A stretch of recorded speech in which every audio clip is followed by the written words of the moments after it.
Matthew chapter 14. John the Baptist beheaded.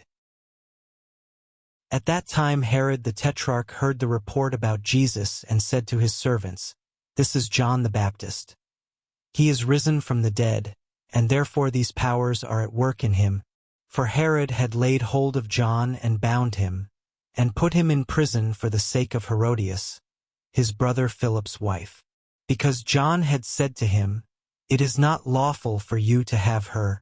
And although he wanted to put him to death, he feared the multitude, because they counted him as a prophet.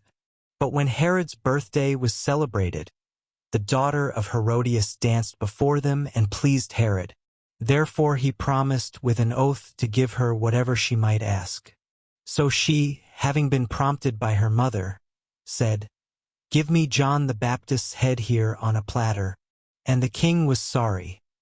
Nevertheless, because of the oaths and because of those who sat with him, he commanded it to be given to her. So he sent and had John beheaded in prison. And his head was brought on a platter and given to the girl, and she brought it to her mother.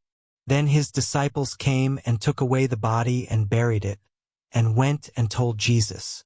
When Jesus heard it, he departed from there by boat to a deserted place by himself.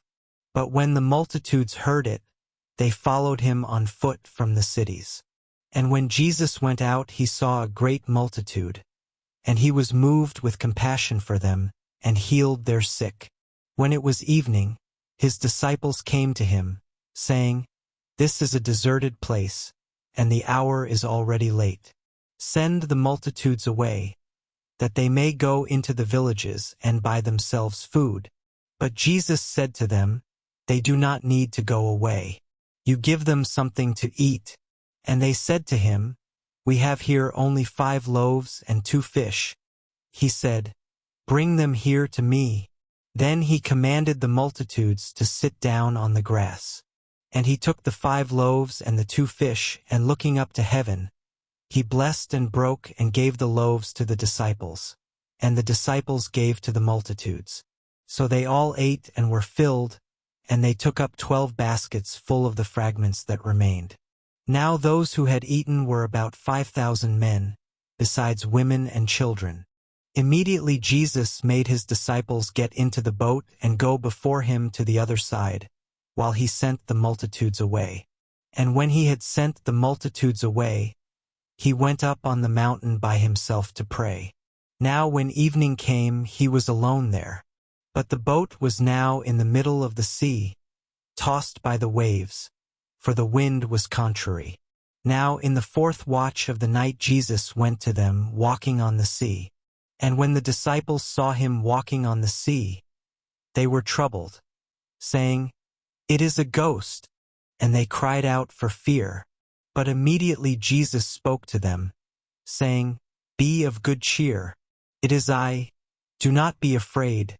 And Peter answered him and said, "Lord, if it is you, command me to come to you on the water." So he said, "Come." And when Peter had come down out of the boat, he walked on the water to go to Jesus. But when he saw that the wind was boisterous, he was afraid, and beginning to sink he cried out, saying, "Lord, save me."